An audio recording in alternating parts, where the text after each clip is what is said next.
On sait qu'on devrait s'aimer, on sait qu'on mérite mieux et pourtant, une partie de nous continue à douter, à se rabaisser, à se suradapter et se minimiser.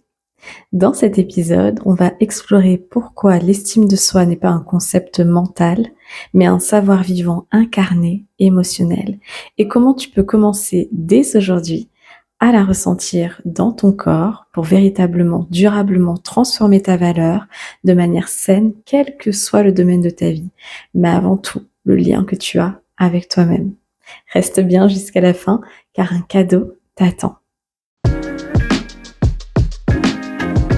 Hello et bienvenue sur Unique et Libre, le podcast dédié aux femmes hypersensibles qui osent montrer au monde leur lumière. Je m'appelle Jennifer et je t'accompagne à mieux comprendre ta sensibilité, à renouer avec la sagesse de ton corps et à booster ton estime. Ensemble, cheminons vers ton épanouissement, libérons les croyances qui te freinent et l'acceptation de toute ta singularité. Es-tu prête à plonger au cœur de ton être ? Alors c'est parti! J'espère que tu vas bien. Je suis très heureuse de te retrouver. C'est le retour des épisodes en solo pour un petit temps jusqu'aux prochaines interviews.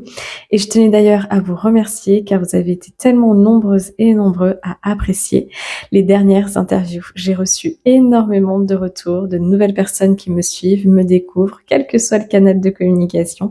Alors merci pour ton écoute et ton engagement. Alors peut-être que tu sais qu'à travers ce podcast, une de mes intentions premières, c'est le partage par la transmission pour t'aider à mieux te comprendre, toi, la femme hypersensible, à t'aider dans ton chemin de revalorisation. Mais il y a quelque chose qu'il est important de te souligner aujourd'hui, car l'une des plus grandes illusions de notre époque, c'est de croire que comprendre suffit à transformer, à guérir. Tu peux lire tous les livres de développement personnel, suivre toutes les formations, faire une thérapie, écouter mon podcast, répéter 1000 fois je m'aime. Si ton corps ne s'y associe pas, rien ne change. Ton mental peut dire je suis légitime, je suis digne. Mais si ton système nerveux déjà reste en mode défense, c'est-à-dire en alerte, contracté, vigilant, ton cerveau, ton inconscient reçoivent en réalité un tout autre message. Je ne suis pas en sécurité, je ne peux pas me détendre, je ne peux pas recevoir, je ne peux pas être moi. C'est pour ça que l'estime de soi ne peut pas se penser. Elle doit s'éprouver en premier, dans le corps, dans le système nerveux, dans l'inconscient.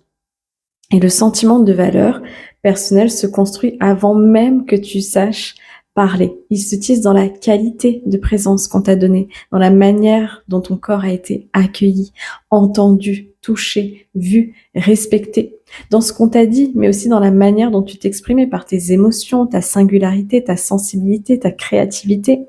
Si tu as grandi dans un environnement où il fallait mériter l'amour, prouver que tu étais sage, utile, performante, ton système nerveux a appris à gagner la valeur au lieu de la ressentir naturellement. Et aujourd'hui, même adulte, ton cerveau rejoue inconsciemment ce programme. Je vaux quelque chose quand je suis comme ça ou quand je fais quelque chose qu'on attend de moi. Le problème, c'est que ton estime est du coup conditionnelle et c'est épuisant, étouffant. Parce que c'est comme s'il y a une part de toi qui est bloquée dans le passé, qui est cette petite fille blessée qui n'a pas reçu attention, amour et respect et sécurité. Et tu revis ce que tu as mémorisé sur ton estime personnelle, par loyauté, par habitude, par peur aussi de l'inconnu. Et encore une fois, c'est là où tu ne peux penser ton chemin vers l'estime saine. Ce n'est pas non plus avec de la thérapie par de la parole ou des affirmations positives que tu vas t'en sortir. Parce que quand je rencontre des femmes en dehors de mes accompagnements, ou même au début de l'accompagnement, qui me disent « mais je sais pourquoi je manque d'estime personnelle ». Il y en a qui savent.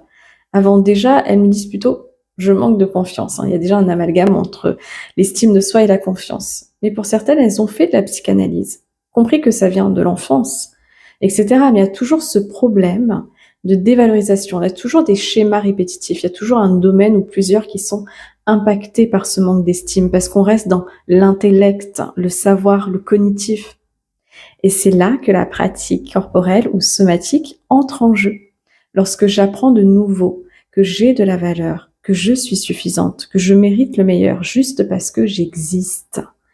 Par exemple, quand tu poses la main sur ton cœur, que tu respires plus lentement, que tu redresses ta posture, ton cerveau enregistre une nouvelle donnée. Je suis en sécurité.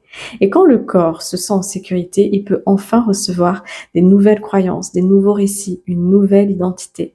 Celle d'une femme digne, sûre. Tu as besoin de le répéter jusqu'à ce que ce soit ancré, naturel. Là, il se passe déjà autre chose.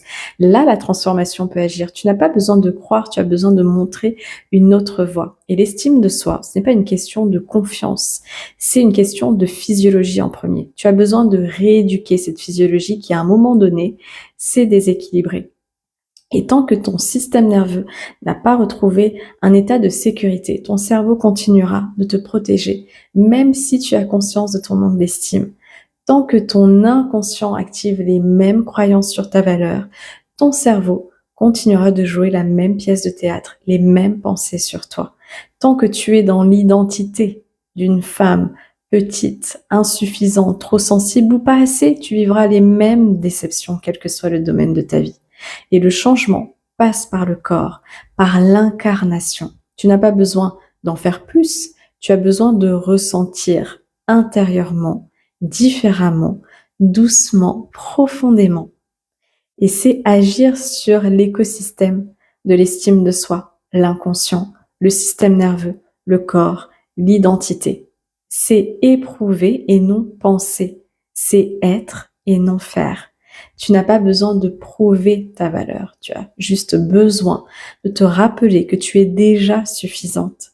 C'est pour ça que je travaille en partie avec des rituels neuro-identitaires et que je t'en offre un aujourd'hui, un audio court qui travaille sur cet écosystème et où je te guide pour réactiver la mémoire de ta valeur. C'est une expérience somatique guidée pour reconstruire ton estime à la racine, façonner une nouvelle femme.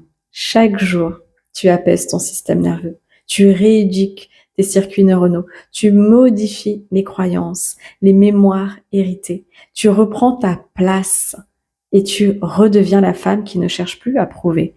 Tu incarnes sans t'excuser, sans te diminuer. Ce n'est pas une méditation, c'est une reconnexion, une mémoire retrouvée, celle d'une femme souveraine et libre.